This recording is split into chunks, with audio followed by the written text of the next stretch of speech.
Broadcasting from the studios of Business RadioX, it's time for Advisory Insights, brought to you by Oberman Law Firm, serving clients nationwide with tailored service and exceptional results.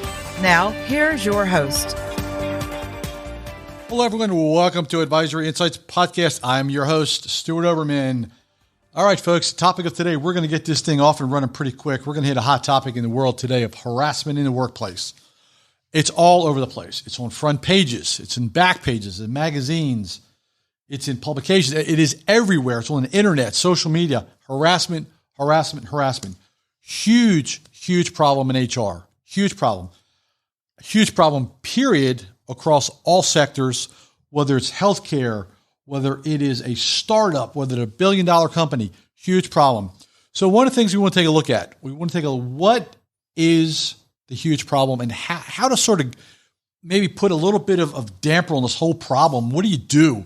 Whether you're a small company, big company, what do you do? How do you mitigate these things? So one, you have to, I think you've got to establish a procedure for filing an internal complaint. So if I'm an employee and I got problems, I got problems we talked about on the podcast last time, race, color, creed, sex, origin, Title VII problems. I got those kind of problems. Maybe not one employee, but maybe multiple employees. What do you do? First and foremost, we have to understand that the conduct doesn't even have to be illegal. It is improper conduct, which has to be set guidelines by the employer. It works from the top down. So what do? You establish an internal compliance program. How do you do that? It can be multiples of ways. We're going to cover that a little bit later. So how do you report these things? You're in a small office or you're in a big office, big corporation. First and foremost, you've got to know where to go, whether it's your supervisor. Direct reports are a problem. If you're talking about alleging, some kind of harassment, some kind of problem issues to your direct supervisor, you got a problem. So you got to be really careful how you do that. So let's take a look at what the supervisors are, what the HR policy is. How do you streamline that process without confronting your boss directly and seek retaliation, which is a huge problem. That can't be done, period.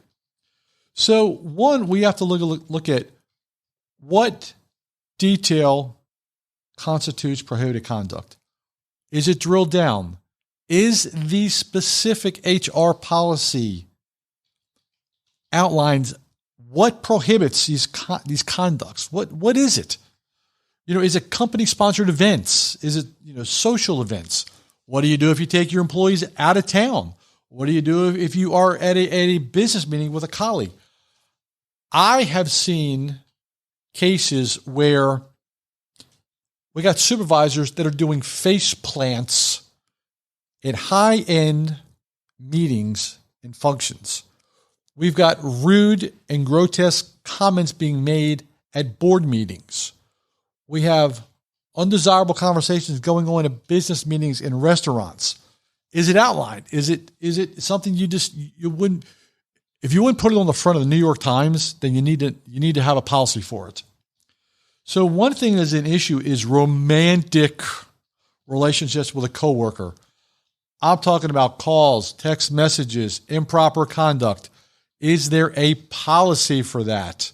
Is that particular romance with a subordinate or with a supervisor? What are the relationships? You get romantically involved with a coworker, you're asking for problems. You're asking for problems if you send unsolicited, improper text messages. That's a whole topic of conversation and slang names for that. But let's take another issue. You're an employer, and someone comes to you that your customers are harassing your staff. Your vendors are harassing your staff. Your suppliers are harassing your team members. And I'm talking about all gender here. I'm putting everything off the table. Boom. Let's not limit everything, right? I want to know race, color, creed, sex, origin. Everything is on the table. I want to know what kind of policy you have in place for violations of social media, internet, text messaging. What is your outline for prohibited conduct? Is it in writing? Do all the employees, have they signed it? Are your conduct sweeping things under the rug at a very high level? Is your employer paying money to keep people quiet and releasing them with full releases? These are all the things you got to take a look at. Again, this is a very, very high level conversation. Anti-harassment procedure complaints. What is it that you need to do and establish? Once you get finished listening to this podcast, I want you to keep in mind, harassment in the workplace, that's the title. What are you doing to prevent it? What's in writing? What is your conduct? What are your policies and procedures? Take a very drilled down look at to where everything is at. And if you just pick out one or two items that we've talked about, take a look at those, and I will guarantee you, you will go down a rabbit hole if those are not complied with. And unless you plug that hole very quickly, you're going to have problems. Folks, thank you for joining us at Advisory Insights Podcast. Hopefully you've enjoyed the information. We're going to talk about some other things down the road that our employers, big, small, global, they all got problems with. Do not feel isolated if you have these problems. Thank you again for joining us. My name's Stuart Oberman, your host. How do you reach us? 770-886-2400. Obermanlaw.com. Visit our website. Or send me an email, Stuart, S-T-U-A-R-T, at Obermanlaw.com.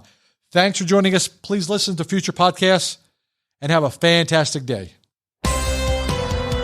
Thank you for joining us on Advisory Insights. This show is brought to you by Oberman Law Firm, a business-centric law firm representing local, regional, and national clients in a wide range of practice areas, including healthcare, mergers and acquisitions, corporate transactions, and regulatory compliance.